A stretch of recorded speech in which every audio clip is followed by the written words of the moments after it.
안녕하세요. 오늘도 서현살롱을 찾아주셔서 감사합니다. 저는 50대 중반의 여성이에요.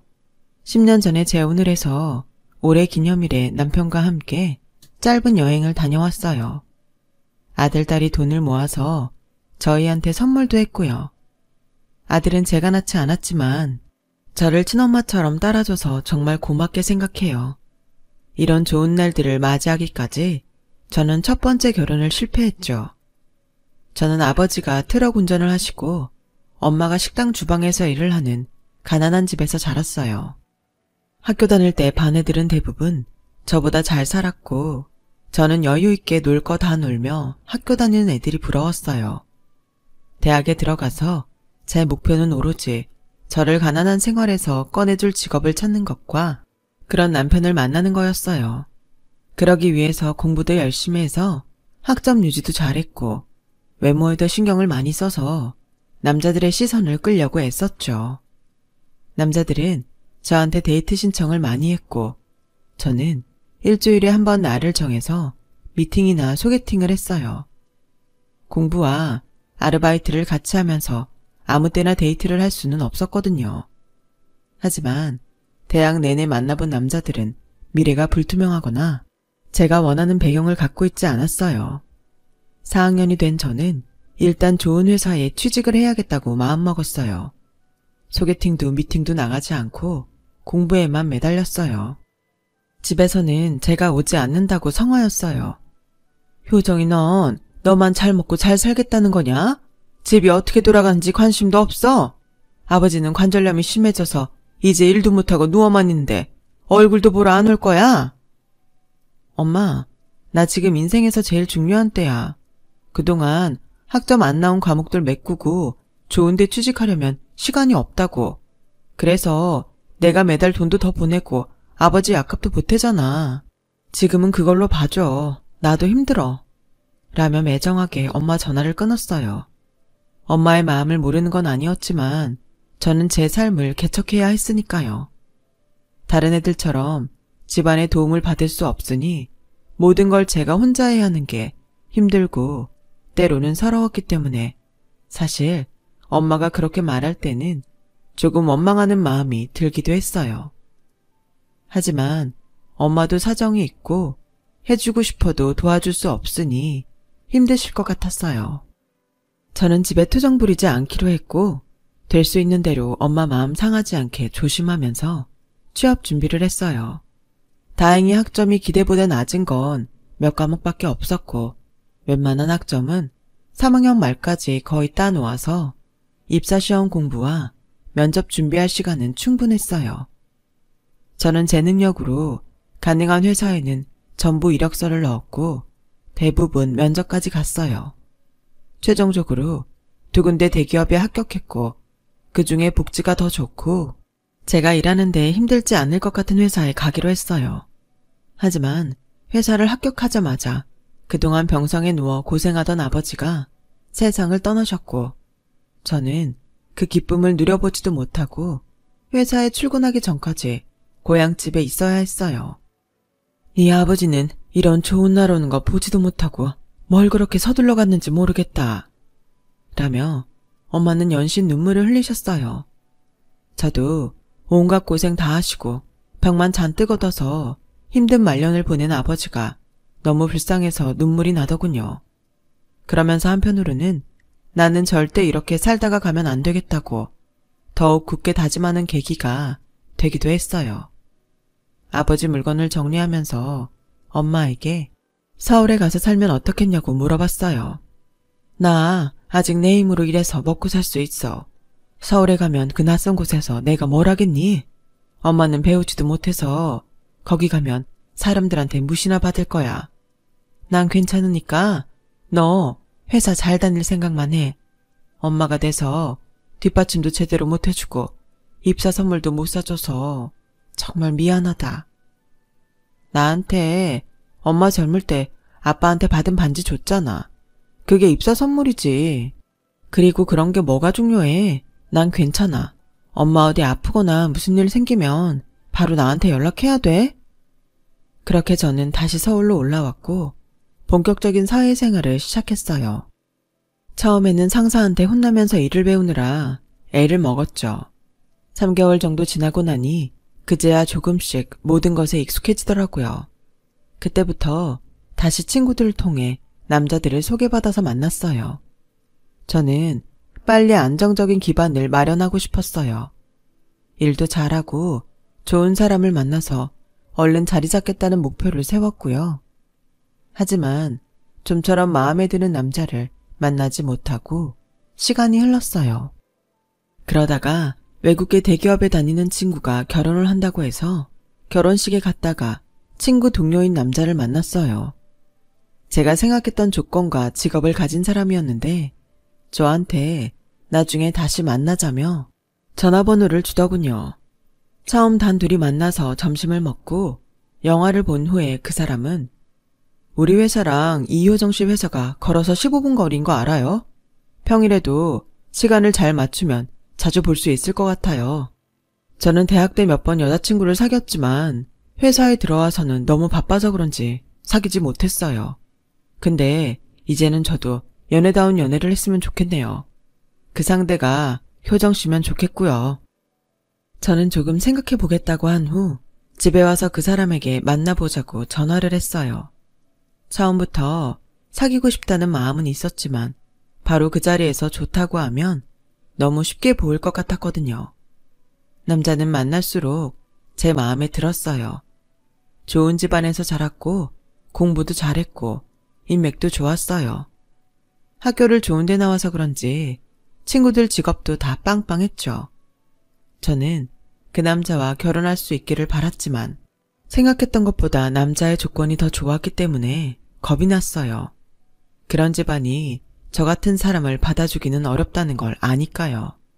그래서 남자에게 선뜻 결혼하자는 말을 못하고 있었는데 먼저 저에게 말을 꺼내더라고요. 솔직히 얘기하면 우리 부모님이 효정 씨를 마음에 들어할지는 잘 모르겠어요. 그래도 내가 결혼하겠다고 하면 그걸 반대하실 분들은 아니에요. 나랑 결혼합시다. 내가 편하게 살게 해줄게요. 그 마지막 말에 저는 알겠다고 했어요. 제가 사귀면서 한 번도 그러고 싶다고 말한 적도 없는데 먼저 편하게 살게 해주겠다고 해서 감동받았거든요. 엄마는 제가 결혼하는 건 찬성이지만 집안 차이가 너무 난다고 편하지 않다고 하셨어요. 잘 살고 똑똑한 사람들이 자식한테 꿈도 더 클 텐데 우리 같은 집 며느리 맞는 게 좋겠니? 난 솔직히 걱정이다. 나도 그런 생각 안 해본 건 아니야. 근데 그 사람이 나 편하게 살게 해주겠대. 난 그거면 됐어. 요즘은 시부모님들이 전처럼 간섭 많이 안 한다잖아. 나랑 그 사람하고 잘 살면 다 괜찮을 거야. 그렇게 말은 했지만 속으로는 많이 긴장했어요. 남자 집에 인사하러 갔을 때 저를 보는 표정이 너무 싸늘했거든요. 두 분 다 입 밖으로 나쁜 말을 하지는 않으셨지만 저를 마음에 들어하지 않는다는 건 충분히 알 수 있었어요. 하지만 그때의 저는 그런 거는 눈 감고 모른 척 하고 싶었어요. 실제로도 그랬고요. 저는 누구보다 빨리 안정적인 삶을 꾸려서 다시는 고생하는 생활로 돌아가고 싶지 않았어요. 그래서 시댁에서 전부 저를 싫어한다는 건 모른 척하고 결혼을 했죠. 처음 1년 정도는 정말 좋았어요. 저는 집이 있고 남편도 있고 좋은 직장도 있는 행복한 사람이었어요. 시댁에는 매일 아침 문안 인사를 드렸는데 그마저도 매일 하지 말라고 해서 사흘에 한 번씩 하다가 주말마다 했고 나중에는 한 달에 한 번만 하라고 하더군요. 저는 이게 다 시댁이 교양이 있어서 번거로운 일을 안 만드는 거라고 생각했어요. 하지만 그건 저의 착각에 불과했어요. 결혼 1년이 지난 어느 날 퇴근을 하고 왔는데 남편이 제 시간에 오지 않더라고요. 무슨 일이 있으면 있다고 연락을 하는데 그런 문자 한 통 없었고요. 걱정하면서 기다리는데 밤 12시 넘어서야 집에 왔어요. 그것도 출근 때 입었던 옷이 아닌 검은 양복에 검은 넥타이 차림으로요. 왜 이렇게 늦었어? 무슨 일 있나 해서 걱정했잖아. 근데 그 옷은 뭐야? 어디서 났어? 아침에 입었던 건 어쩌고. 너무 정신이 없어서 연락을 못했는데 실은 고모님이 돌아가셨대. 그래서 빨리 집에 와서 옷 갈아입고 장례식장 갔거든. 지금도 나 잠깐 씻기만 하고 다시 가봐야 돼. 그럼 나한테도 얼른 알려주지. 날 얼마나 무례하다고 생각하시겠어. 나도 빨리 갈 준비해야겠다. 아니야. 당신은 안 가도 돼. 정신없어서 연락 못한 것도 있는데 연락 안 해도 되니까 그냥 있었던 거야. 왜? 당연히 가봐야지. 나는 안 가도 된다니. 어른들이 싫어하셔. 아니, 그게 부모님이 당신은 부르지 말라고 하셨어. 남편은 좀 머쓱한 표정을 짓더니 서둘러 씻고는 바로 나가버렸어요. 저는 너무 당황스러워서 어떻게 해야 좋을지 몰랐어요.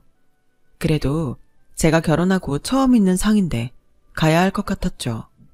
서둘러 준비를 하고 시댁에 전화해서 도우미 아줌마한테 장례식장을 물어봤어요.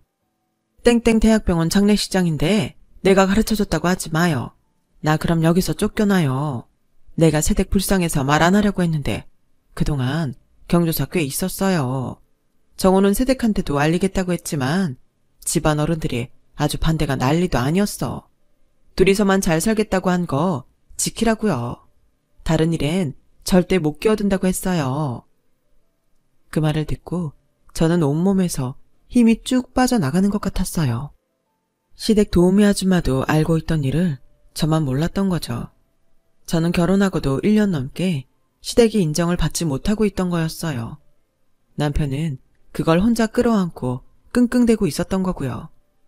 그런 남편한테 화도 낼 수 없었고 오히려 좀 미안한 생각까지 들었어요. 저는 그래도 혹시나 해서 결국 장례식장에 갔어요. 입구에서 들어갈 용기가 나지 않아서 한참을 망설이고 있는데 남편 삼촌이 담배를 피러 밖으로 나오시더라고요. 제가 꾸벅 인사를 했더니 한참 만에 저를 알아보고는 바로 담배를 버리고 도로 들어가 버렸어요. 그러더니 시어머니랑 남편이 와서 저를 붙잡고 장례식장 뒤쪽으로 갔어요. 내가 오지 말라고 했잖아. 왜 말을 못 알아들어? 그래도 당신 고모가 돌아가신 건데 오는 게 도리 같아서. 라고 했더니 시어머니가 우리 정호 고모지. 너랑은 아무 상관없다. 내가 이 결혼 말리지 못해서 단단히 말해둔 게 있었는데 아무래도 정호가 너한테 말을 안 한 것 같구나. 넌 절대 우리 집 일에 낄 수 없어. 우린 너 인정 못해. 평생 내 말에 한 번도 거역한 적 없던 정호 홀려서 끼고 살면 그걸로 만족해. 어디 가서 우리 집안 얘기 꺼내지도 마. 살아생전 우리 집 문턱 넘을 생각 마라. 난 너랑 네 애미가 우리 집 들먹이면서 신분 상승이라도 한 것처럼 굴 거 생각하면 아주 온몸에 소름이 돋고 잠도 안 와. 내가 평생 지은 죄 너 같은 며느리 본 걸로 값을 치른다고 생각하고 있다. 그리고 우리 정호 돈 한 푼도 친정했을 생각하지 마라. 정호 돈 쓰는 거 우리가 다 들여다보고 있어. 명심해. 저야말로 그 말에 등골이 오싹했어요. 1년간 저희 집 생활비며 돈 쓴 걸 모두 알고 있었다는 뜻이었으니까요. 장례식이 끝나고 남편에게 어떻게 그런 걸 말 안 할 수 있냐고 따졌어요. 당신 기분 나쁠 게 뻔한데 그런 얘기를 어떻게 해? 나는 나름 당신 생각한다고 말 안 한 거야. 그래, 나 생각해준다고 나 집안에서 없는 사람 취급하는 것도 얘기 안 하고 통장도 어머니한테 일일이 다 보고하고 난 대체 뭐야? 그냥 투명인간이야? 당신도 나만 있으면 되는 거잖아. 어른들 완고하니까 저러는 거지. 시간이 더 필요해서 그래. 당신도 우리 부모님하고 친척들 이해 좀 해줘. 저는 단지 힘들지 않은 안정적인 생활을 원했던 건데 그 대가가 이렇게 크다니 너무 속상했고 마음이 다 무너지는 것 같았어요. 한편으로는 남편 말처럼 시간이 지나면 시부모님도 생각이 바뀔지 모른다고 생각도 했죠. 하지만 그건 제가 너무 순진했던 거였어요. 원래 마마보이 기질이 있었던 남편은 시댁에서 계속 저를 인정하지 않자 점점 저한테 소홀해졌고 일이 끝나도 밤에 늦게 들어오곤 했어요. 그러다가 한 번은 일찍 퇴근하고 집에 왔는데 시어머니와 시댁 도우미 아줌마가 와 있더라고요. 그런데 엄마가 저희 먹으라고 보낸 반찬들을 통째로 쓰레기 봉투에 버리는 거였어요. 지금 뭐 하시는 거예요? 왜 부엌을 함부로 건드리세요? 함부로라니. 엄마가 아들 먹는 거 신경 쓰는 게 당연하지. 난 우리 아들 이렇게 거친 음식 먹이며 키우지 않았다. 이런 게 우리의 근처에 있는 것도 참을 수 없어. 그거 저희 엄마가 손수 만드신 거예요. 조미료도 들어가지 않은 거라고요. 아니, 음식도 옆에 두기 싫은데 제가 옆에 있는 건 어떻게 견디세요? 차라리 나가라고 하세요. 네가 나가고 싶으면 나가라. 네가 진짜 우리 정호를 생각한다면 너 때문에 부모 친척하고 갈등 겪는 거 없게 해야 될 거 아니니? 너만 없어져주면 모두가 편하잖아. 너만 없으면 된다고. 안 그래도 하루하루 지쳐가고 있었는데 더는 그런 소리를 견딜 수 없었어요.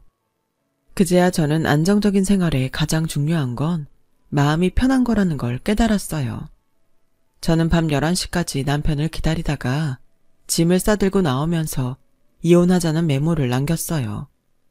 그리고 다음날 오후에 남편은 그러자고 간단한 문자를 보냈어요. 간절히 원했던 결혼이었고 그토록 지키려고 애썼는데 문자 한마디로 끝나버리다니 너무 허탈했어요. 그리고 저는 협의 이혼 후에야 아이를 가졌다는 걸 알게 됐어요. 남편에게는 알리고 싶지 않았어요. 저는 엄마가 있는 고향에 내려가 딸을 낳고 몸조리까지 했어요. 아이를 보고 있으니 이 조그마한 것이 뭐라고 전에 없던 힘이 솟더군요. 남편에게 실망하고 시댁의 폭력적인 언행에 지쳐서 한 달 동안 탈진한 상태였는데 아이는 저에게 다시 살림을 주었어요. 저는 서울에 있는 여러 회사에 경력사원으로 이력서를 냈어요. 제가 이력서를 낸 회사 중에 회사 다닐 때 거래처 이사님이 세운 회사가 있었고 저를 좋게 봤던 이사님은 바로 저를 부르셨어요. 저는 처음부터 다시 시작하는 마음으로 이사님 회사를 다녔어요. 이제는 엄마도 서울에 올라와 계셨기 때문에 아이를 맡기고 일에 많은 시간을 투자할 수 있었죠. 저는 대표님과 함께 여러 나라를 다니면서 갖가지 제품들을 수입했어요. 그 중에서도 제가 수입하자고 제안했던 건강식품들과 화장품이 강남에서 아주 좋은 반응을 얻었고 저는 이 기세를 몰아서 아예 우리가 자체적으로 팔 수 있게 쇼핑몰을 열자고 했어요. 이 부장 생각이 그렇다면 한번 해봐요. 잘만 되면 우리가 힘들게 판로를 뚫지 않아도 되니까 멀리 보면 훨씬 이득이지. 쇼핑몰 사업은 무역업과는 또 다른 일이었기 때문에 회사의 자회사 형태로 해야 했어요. 이 부장이 전적으로 맡아서 해봐요. 지금까지 해온 거 보면 부유층 여성 구매력을 제일 잘 파악하고 트렌드도 잘 아니까 적합하다고 생각하는데. 대표님, 그래도 어떻게 제가 다른 분들 제치고 중요한 일을 맡아서 하겠어요. 정 그러시면 대표는 다른 분이 하시고 저는 밑에서 하면 좋겠습니다. 회사 처음 시작인데 인맥도 있고 사교성 좋은 분이 하면 잘하실 것 같아요. 사교성은 이 부장도 좋은데 정 그렇다면 생각해보죠. 그렇게 쇼핑몰 대표는 전무님이 맡기로 하셨고 저는 부대표로 실무를 담당하게 됐어요. 인터넷 쇼핑몰은 들어와서 디자인을 보는 순간 구매가 결정된다고 생각해서 바로 물건을 장바구니에 넣을 수 있게 단순하고 세련되게 만들었어요. 회원가입 절차도 너무 어렵지 않게 했고요. 그건 바로 소비자들한테 통했고 한국에 소개된 적 없는 건강식품을 포털 배너에 띄우면서 저희 쇼핑몰은 그야말로 대박이 터졌어요. 하루에 10,000명이 회원가입을 하는 날도 있었거든요. 전 해외에서 살다가 들어온 사람들이 제일 사고 싶어하는 걸 조사해서 생활용품까지 들어왔고 그걸로 더 입소문이 퍼지게 됐어요. 한국에서 사기 힘들어서 외국에 나갔다가 오는 사람들에게 부탁하던 걸 바로 구입할 수 있었으니까요. 그러다가 사람들이 바로 해외 쇼핑몰에서 주문을 하기 원하는 걸 알게 됐고 쇼핑몰에 직구도 할 수 있도록 해놨어요. 대표님은 제 발빠른 대처로 세상 돌아가는 흐름을 놓치지 않았다며 좋아하셨죠. 그렇게 일에만 몰두해서 산 게 15년이었고 전무님이 은퇴하신 후 제가 쇼핑몰 대표가 되었어요. 그 사이 딸은 무사히 잘 커서 중학생이 됐고 외할머니를 무척이나 좋아했어요. 어릴 때부터 저보다 엄마하고 있는 시간이 더 많았으니 자연스러운 거였죠. 그러다가 저는 뒤늦게 다시 결혼하고 싶은 사람이 생겼어요. 바로 지금 제 남편인데 당시에는 정말 고민이 많았어요. 안 그래도 딸이 저보다 엄마를 더 따르는데 재혼한다고 싫어하고 저랑 더 사이가 나빠지는 건 아닐까 걱정이 됐거든요. 네가 진짜 혜선이를 몰라서 그런 소리 하는 거야. 네 딸 속도 깊고 어른스러워. 일단 얘기해봐. 암만 그래도 중학생이야. 지금까지 일만 한다고 자기 챙기지도 않더니 이제 좀 여유 생기니까 재혼한다고 하면 밉지 않겠어? 네 딸 안 그래. 걱정 말고 얘기해. 라며 엄마는 저를 계속 밀었고 결국 저는 잔뜩 긴장해서 딸이 좋아하는 피자와 치킨을 시켜주고 조심스럽게 얘기를 꺼냈어요. 그럼 나 이제 아빠 생기는 거야? 완전 좋은데? 아빠는 엄마보다 좀 덜 바쁜가? 그럼 나도 다른 애들처럼 아빠랑 쇼핑 가면 좋겠다. 혜선아, 너 괜찮아? 엄마가 그동안 너 잘 돌보지도 못하고 일만 했잖아. 네 옆에 있어주는 게 더 좋잖아. 근데 엄마가 결혼하면 아빠랑 둘이 내 옆에 있는 거잖아. 그리고 엄마 바빠도 나갈 때 들어올 때 항상 나한테 뽀뽀했잖아. 다 알아. 학교 행사에도 참가하려고 노력 많이 했고 엄마 혼자 고생한 거 아는데 내가 왜 엄마 결혼을 반대해? 이제 엄마 좀 편하게 살면 좋겠어.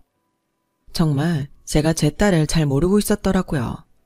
남편 아들도 저희를 잘 이해해줘서 그해 가을에 조촐하게 가족 식사로 결혼식을 대신하기로 했어요. 당시 저희 쇼핑몰은 기업에서 인수하겠다는 접촉이 있었어요. 저는 그 일을 마무리해야 됐기 때문에 실무자들을 만나느라 여러 가지로 바빴죠. 그래서 본사 신입과 경력사원 채용하는 데에 신경을 못 쓰고 있었어요. 대표님은 마지막 미팅 자료를 저와 검토한 후에 어떻게 할지 정하겠다고 하셨어요. 그래서 자료들을 정리해서 본사에 갔는데 그때 본사 경력 직원 면접이 진행되고 있었어요. 제가 막 엘리베이터에 올라타려는데 뒤에서 혹시 이효정 씨 아니세요?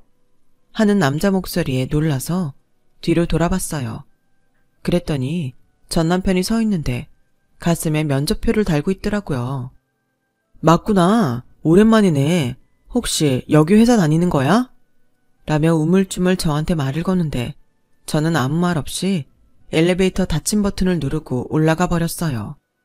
갑자기 전 남편이 시어머니를 못 이기고 저를 소홀히 했던 것과 그 집에서 저와 엄마를 모욕했던 걸 생각하니 화가 치밀었거든요. 대표님과 인수에 대해 상의하는 동안에도 시댁에서 했던 행동들이 머릿속을 어지럽혔죠. 겨우 얘기를 마치고 나왔는데 남편은 회사 밖에서 저를 기다리고 있더군요. 직원한테 물어보니까 당신이 여기 자회사 대표더라? 내가 정말 염치 없는 거 아는데 오늘 면접 담당관들한테 우리 얘기 안 하면 안 될까? 우리가 헤어진 건 이미 다 지난 일이고 지금은 각자 잘 살면 되는데 사적인 감정으로 일 처리하지 말았으면 해. 그쪽 말대로 이미 지난 일인데 제가 왜 댁 인생에 끼어들어요? 그리고 저희 회사 면접 담당들한테 이런저런 얘기 안 해요. 라고 차갑게 끊어냈고 저는 계속 회사 일과 재혼 준비로 바쁘게 지냈어요.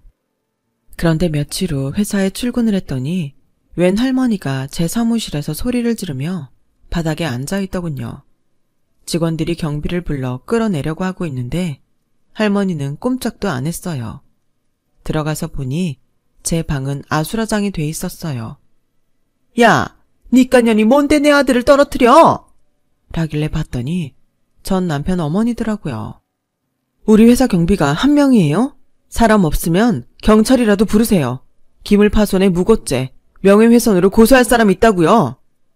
라며 냉정하게 말하고 자리에 앉았더니 제 머리를 잡으며 네가 우리 아들 떨어뜨리라고 했지? 네가 그랬지? 라며 난리를 치는 거였어요. 저는 시어머니 팔을 꽉 잡고 무섭게 노려보며 할머니, 우리 회사가 그렇게 만만해 보여요? 누가 말하면 떨어뜨리고 붙이고 하게? 여기 당당히 입사시험 보고 들어온 사람들한테 실례예요. 자꾸 이러시면 여기 회사원들한테 다 서명받아서 단체 고소할 거예요? 라고 세게 나가자 시어머니는 놀랐는지 더는 말을 못하더니 그 자리에 주저앉아서 펑펑 울기 시작하더군요. 그렇게 기세 좋고 우아하게 굴던 사람이 왜 저러나 싶었는데 시어머니랑 남편이 투자를 잘못해서 재산도 다 날리고 남편 회사까지 우리나라에서 철수해서 졸지에 실직자가 된 거였어요. 남편은 재혼한 아내와 이혼했고 시아버지는 그 충격에 얼마 전 돌아가셨다고 하네요. 할머니 얘기는 잘 알아들었지만 이건 저한테 이러실 일이 아니에요. 저는 본사 채용에 대해 아는 게 없어요. 이만 돌아가세요. 그러지 말고 우리 애 한번 봐주면 안 되겠니? 예정을 생각해서 자리 하나만 마련해 다오. 저는 그럴 수 없네요. 그건 제 직권 남용이거든요. 그리고 할머니가 저랑 우리 엄마한테 어떻게 했는지 기억 안 나세요? 저 곧 재혼해요. 어디 가서 예정이니 뭐니 하고 다니지 마세요. 그러자 경찰들이 들어왔고 시어머니는 경찰들에게 팔이 붙잡혀 나가면서 얘야, 내가 잘못했어. 미안해. 라고 소리 질렀지만 저는 한 발자국도 움직이지 않았어요. 그 후 전 남편은 작은 중소기업에 취직했고 빚을 갚으면서 힘들게 살다가 지방 어디로 갔다는 소식만 들었네요. 딸아이는 크면서 엄마한테 시댁이 저한테 어떻게 했는지 하도 들어서 친아빠는 찾으려고 하지도 않았어요. 저는 재혼 후 오늘까지 잘 살고 있고요. 착한 끝은 있어도 나쁜 끝은 없다는 말이 정말인 것 같아요. 저도 더 좋은 끝을 위해 더 좋은 일 많이 하고 살아야겠습니다. 제 얘기 들어주신 분들도 다 좋은 일만 많을 거라 믿어요. 다들 감사드리고 늘 건강하세요. 여러분, 사연 댓글에 응원과 현명한 조언 부탁드려요. 좋아요와 구독은 저에게 큰 힘이 됩니다. 오늘도 좋은 일 가득하세요.